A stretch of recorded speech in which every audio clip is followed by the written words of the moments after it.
జనసేన వ్యవస్థాపకుడు పవన్ కళ్యాణ్ మొదటి బహిరంగ సభకు తిరుపతి వేదికవుతోంది. రేపటి సభకు ఇందిరా మైదానంలో చకచక ఏర్పాట్లు సాగుతున్నాయి. దీని ద్వారా తన ప్రస్థానాన్ని ప్రారంభించనున్న పవన్ జనానికి ఏం చెప్పబోతున్నారు, వేదికపై ఏం మాట్లాడతారు అన్నది ఇప్పుడు హాట్ టాపిక్ గా మారింది. అప్పుడు అన్నయ్య, ఇప్పుడు తమ్ముడు ఇద్దరు తిరుపతిని వేదికగా చేసుకున్నారు. చిరంజీవి సభకు సంబంధించి కొన్నేళ్ల ముందుగానే అప్పట్లో భారీ ఏర్పాట్లు జరిగాయి. కానీ పవన్ విషయంలో అలా కాదు. ఘర్షణల్లో చనిపోయిన తన అభిమానిని పరామర్శించేందుకు తిరుపతి వచ్చిన ఆయన అప్పటికప్పుడు జనసేన ప్రస్థానం పేరుతో సభ నిర్వహించాలని నిర్ణయించారు. మరో విషయం ఏంటంటే అప్పట్లో ఇదే నెలలో ఇదే రోజు అంటే ఆగస్టు 26న ప్రజారాజ్యం బహిరంగ సభ జరిగితే జనసేన సభ ఒక రోజు తర్వాత అంటే 27న నిర్వహిస్తున్నారు పవన్.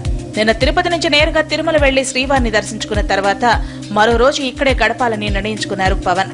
ఉదయం సన్నిహితులతో చర్చలు జరిపిన తర్వాత తిరుపతిలో రేపు బహిరంగ సభ నిర్వహించాలని నిర్ణయించారు. అనంతరం తిరుపతిలోని ఇందిరా మైదానాన్ని పరిశీలించారు. అర్బన్ ఎస్పీ జయలక్ష్మిని కలిసి అనుమతులు తీసుకున్నారు. రేపు సాయంత్రం 4 గంటలకు సభ ప్రారంభం కానుంది. ఈ విషయం తెలిసిన పవన్ అభిమానులు హుటాహుటిన ఇతర ప్రాంతాల నుంచి తిరుపతికి బయలుదేరారు. అభిమాని కుటుంబాన్ని పరామర్శించేందుకు వచ్చి హఠాత్తుగా ఈ నిర్ణయం ఎందుకు తీసుకున్నట్టు ఇప్పుడు దీనిపైనే విస్తృతంగా చర్చ జరుగుతోంది.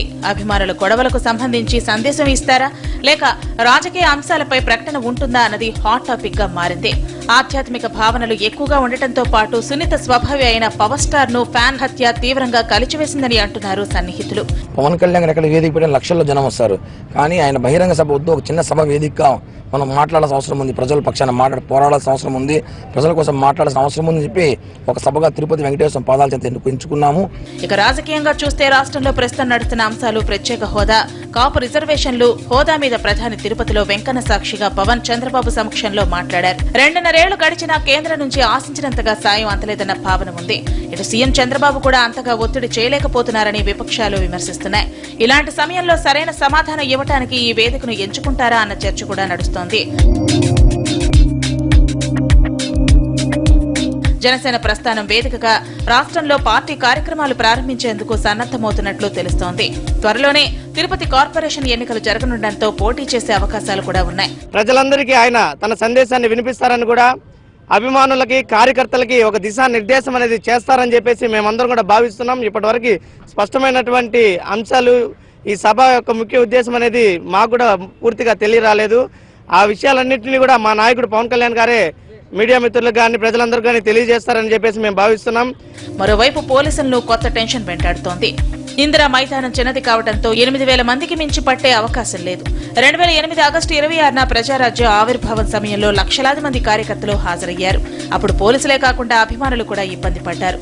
అయితే తమ కార్యకర్తలు క్రమశిక్షణగా కార్యక్రమాన్ని నడిపిస్తారని పోలీసులకు పవన్ హామీ ఇచ్చినట్టు తెలుస్తోంది. భద్రత కోసం అదనపు బలగాల్ని రప్పిస్తున్నారు. మొత్తంగా చూస్తే రేపు జనసేన ప్రస్థాన సభ ఎలా సాగుతుంది, పవన్ ఏ అంశాన్ని ప్రస్తావిస్తారు, రాజకీయంగా ఎలాంటి తోటాలు పేలపోతున్నాయన్నది ఏపీ రాజకీయాల్లో ఆసక్తిగా మారింది.